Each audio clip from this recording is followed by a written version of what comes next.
The Way of Peace by James Allen, Chapter 1. The Power of Meditation. Spiritual meditation is the pathway to divinity. It is the mystic ladder which reaches from earth to heaven, from error to truth, from pain to peace. Every saint has climbed it, every sinner must sooner or later come to it, and every weary pilgrim that turns his back upon self and the world and sets his face resolutely toward the Father's home must plant his feet upon its golden rounds. Without its aid you cannot grow into the divine state, the divine likeness, the divine peace, and the fadeless glories and unpolluting joys of truth will remain hidden from you. Meditation is the intense dwelling, in thought, upon an idea or theme, with the object of thoroughly comprehending it. And whatsoever you constantly meditate upon, you will not only come to understand, but will grow more and more into its likeness, for it will become incorporated into your very being, will become, in fact, your very self. If, therefore, you constantly dwell upon that which is selfish and debasing, you will ultimately become selfish and debased. If you ceaselessly think upon that which is pure and unselfish, you will surely become pure and unselfish. Tell me what that is upon which you most frequently and intensely think, that to which, in your silent hours, your soul most naturally turns.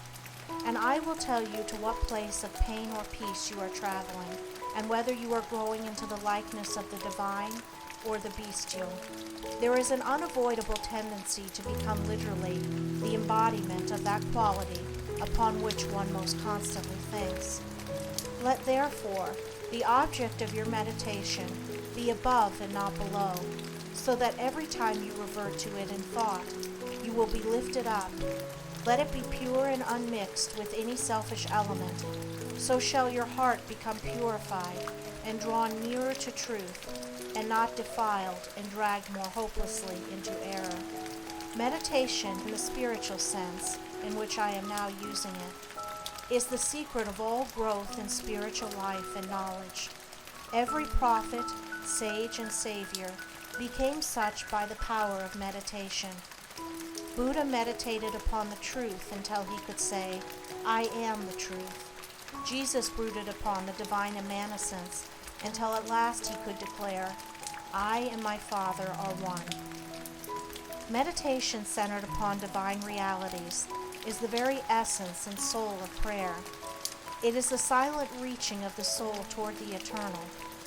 Mere petitionary prayer without meditation is a body without a soul, and is powerless to lift the mind and heart above sin and affliction. If you are daily praying for wisdom, for peace, for loftier purity and a fuller realization of truth, and that for which you pray is still far from you, it means that you are praying for one thing, while living out in thought and act another. If you will cease from such waywardness, taking your mind off those things the selfish clinging to, which debars you from the possession of the stainless realities for which you pray. If you will no longer ask God to grant you that which you do not deserve, or to bestow upon you that love and compassion which you refuse to bestow upon others, but will commence to think and act in the spirit of truth, you will day by day be growing into those realities, so that ultimately you will become one with them. He who would secure any worldly advantage must be willing to work vigorously for it, and he would be foolish indeed who waited with folded hands, expected it to come to him for the mere asking. Do not then vainly imagine that you can obtain the heavenly possessions without making an effort. Only when you commence to work earnestly in the kingdom of truth will you be allowed to partake of the bread of life. And when you have, by patient and uncomplaining effort, earned the spiritual wages for which you ask, they will not be withheld from you. If you really seek truth, and not merely your own gratification, if you love it above all worldly pleasures and gains, more even than happiness itself, you will be willing to make the effort necessary for its achievement. If you would be freed from sin and sorrow, if you would taste of that spotless purity for which you sigh and pray, if you would realize wisdom and knowledge, and would enter into the possession of profound and abiding peace, come now and enter the path of meditation, and let the supreme object of your meditation be truth. At the outset, meditation must be distinguished from idle reverie. There is nothing dreamy and unpractical about it. It is a process of searching and uncompromising thought, which allows nothing to remain but the simple and naked truth. Thus meditating, you will no longer strive to build yourself up in your prejudices, but forgetting self, you will remember only that you are seeking the truth. And so you will remove, one by one, the errors which you have built up around yourself in the past, and will patiently wait for the revelation of truth, which will come when your errors have been sufficiently removed. In the silent humility of your heart, you will realize that there is an inmost center in us all, where truth abides in fullness and around. Wall upon wall, the gross flesh hems it in, this perfect, clear perception, which is truth. A baffling and perverting carnal mesh blinds it and makes all error, and to know, rather consists in opening out a way whence the imprisoned splendor may escape, thus in effecting entry for a light, supposed to be without. Select some portion of the day in which to meditate, and keep that period sacred to your purpose. The best time is the very early morning, when the spirit of repose is upon everything. All natural conditions will then be in your favor. The passions, after the long bodily fast of the night, will be subdued. The excitements and worries of the previous day will have died away, and the mind, strong and yet restful, will be receptive to spiritual instruction. Indeed, one of the first efforts you will be called upon to make will be to shake off lethargy and indulgence, and if you refuse, you will be unable to advance, for the demands of the Spirit are imperative. To be spiritually awakened is also to be mentally and physically awakened. The sluggard and the self-indulgent can have no knowledge of truth. He who, possessed of health and strength, wastes the calm, precious hours of the silent morning in drowsy indulgence, is totally unfit to climb the heavenly heights. He whose awakening consciousness has become alive to its lofty possibilities, who is beginning to shake off the darkness of ignorance in which the world is enveloped, rises before the stars have ceased their vigil, and grappling with the darkness within his soul, strives, by holy aspiration, to perceive the light of truth while the unawakened world dreams on. The heights by great men reached and kept were not attained by sudden flight, but they, while their companions slept, were toiling upward in the night. No saint, no holy man, no teacher of truth ever lived who did not rise early in the morning. Jesus habitually rose early and climbed the solitary mountains to engage in Holy Communion. Buddha always rose an hour before sunrise and engaged in meditation, and all his disciples were enjoined to do the same. If you have to commence your daily duties at a very early hour, and are thus debarred from giving the early morning to systematic meditation, try to give an hour at night, and should this, by the length and laboriousness of your daily task, be denied you, you need not despair, for you may then turn your thoughts upward in holy meditation in the intervals of your work, or in those few idle minutes which you now waste in aimlessness. And should your work be of that kind which becomes by practice automatic, you may meditate while engaged upon it. That eminent Christian saint and philosopher, Jacob Boehme, realized his vast knowledge of divine things whilst working long hours as a shoemaker. In every life there is a time to think, and the busiest, the most laborious, is not shut out from aspiration and meditation. Spiritual meditation and self-discipline are inseparable, if you will. Therefore, commence to meditate upon yourself so as to try and understand yourself. For remember, the great object you will have in view will be the complete removal of all your errors in order that you may realize truth. You will begin to question your motives, thoughts, and acts, comparing them with your ideal, and endeavoring to look upon them with a calm and impartial eye. In this manner, you will be constantly gaining more of that mental and spiritual equilibrium, without which men are but helpless straws upon the ocean of life. If you are given to hatred or anger, you will meditate upon gentleness and forgiveness, so as to become acutely alive to a sense of your harsh and foolish conduct. You will then begin to dwell in thoughts of love, of gentleness, of abounding forgiveness, and as you overcome the lower by the higher, there will gradually, silently steal into your heart a knowledge of the divine law of love, with an understanding of its bearing upon all the intricacies of life and conduct. And in applying this knowledge to your every thought, word, and act, you will grow more and more gentle, more and more loving, more and more divine. And thus with every error, every selfish desire, every human weakness, by the power of meditation is it overcome.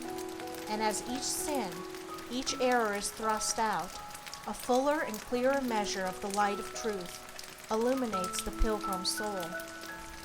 Thus meditating, you will be ceaselessly fortifying yourself against your only real enemy, your selfish, perishable self, and will be establishing yourself more and more firmly in the divine and imperishable self that is inseparable from truth.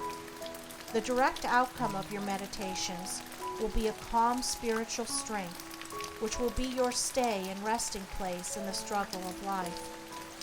Great is the overcoming power of holy thought, and the strength and knowledge gained in the hour of silent meditation will enrich the soul with saving remembrance in the hour of strife, of sorrow, or of temptation.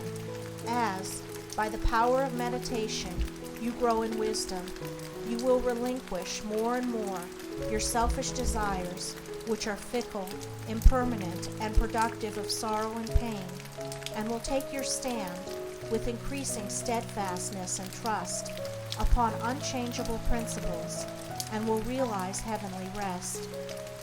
The use of meditation is the acquirement of a knowledge of eternal principles, and the power which results from meditation is the ability to rest upon and trust those principles, and so become one with the eternal.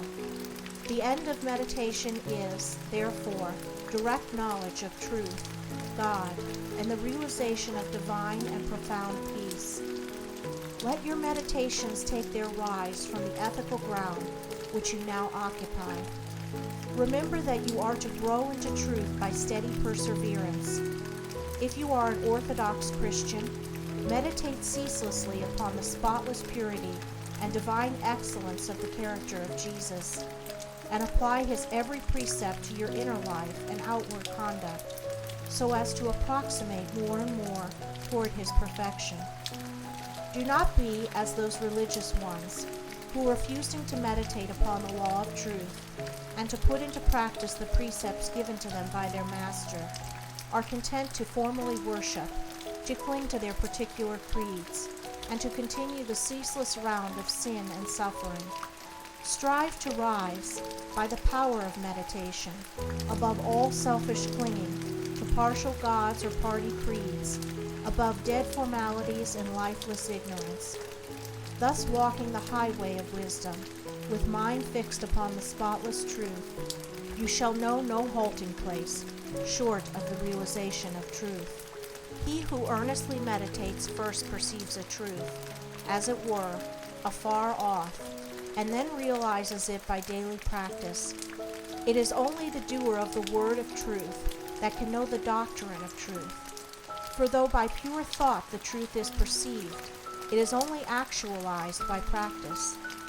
Said the divine Gautama, the Buddha, He who gives himself up to vanity and does not give himself up to meditation, forgetting the real aim of life and grasping at pleasure, will in time envy him who has exerted himself in meditation. And he instructed his disciples in the following 5 great meditations. The first meditation is the meditation of love, in which you so adjust your heart that you long for the weal and welfare of all beings, including the happiness of your enemies. The second meditation is the meditation of pity, in which you think of all beings in distress, vividly representing in your imagination their sorrows and anxieties, so as to arouse a deep compassion for them in your soul. The third meditation is the meditation of joy, in which you think of the prosperity of others and rejoice with their rejoicings. The fourth meditation is the meditation of impurity, in which you consider the evil consequences of corruption, the effects of sin and diseases, how trivial often the pleasure of the moment, and how fatal its consequences. The fifth meditation is the meditation on serenity, in which you rise above love and hate, tyranny and oppression, wealth and want, and regard your own fate with impartial calmness and perfect tranquility. By engaging in these meditations, the disciples of the Buddha arrived at a knowledge of the truth.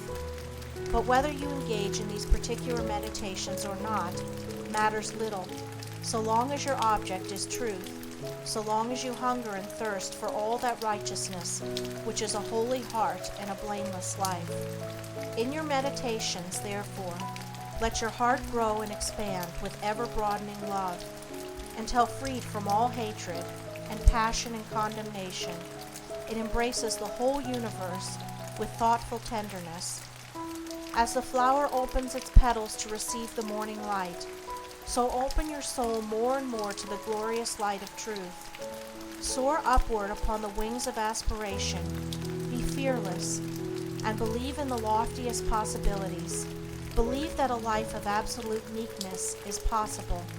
Believe that a life of stainless purity is possible.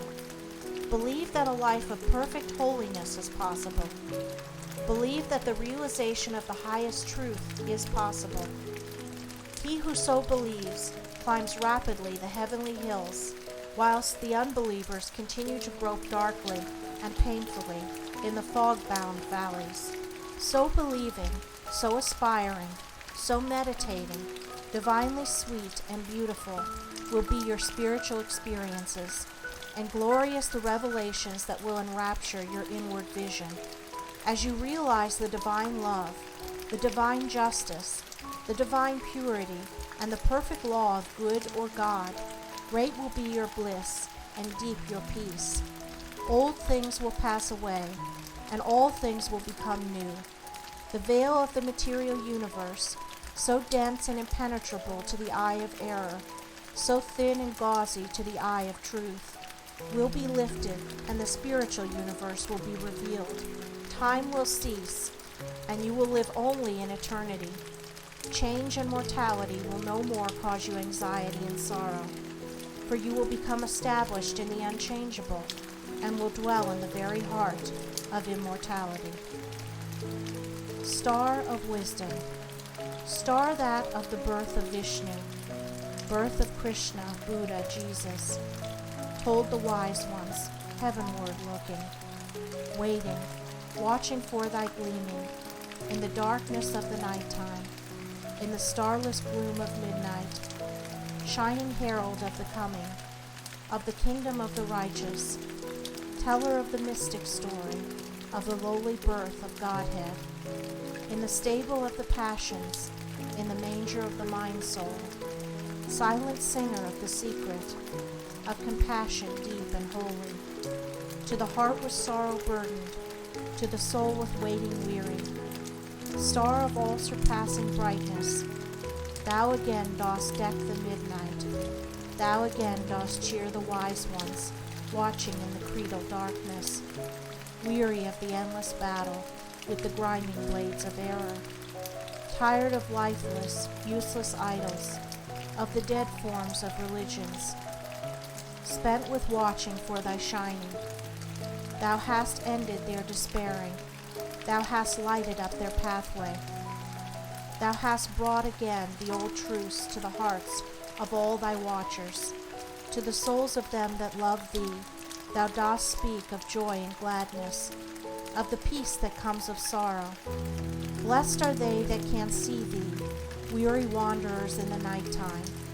Blessed they who feel the throbbing, in their bosoms feel the pulsing of a deep love stirred within them by the great power of thy shining. Let us learn thy lesson truly, learn it faithfully and humbly, learn it meekly, wisely, gladly. Ancient star of holy Vishnu, light of Krishna, Buddha, Jesus. End of chapter 1. Recording by Andrea Fiore.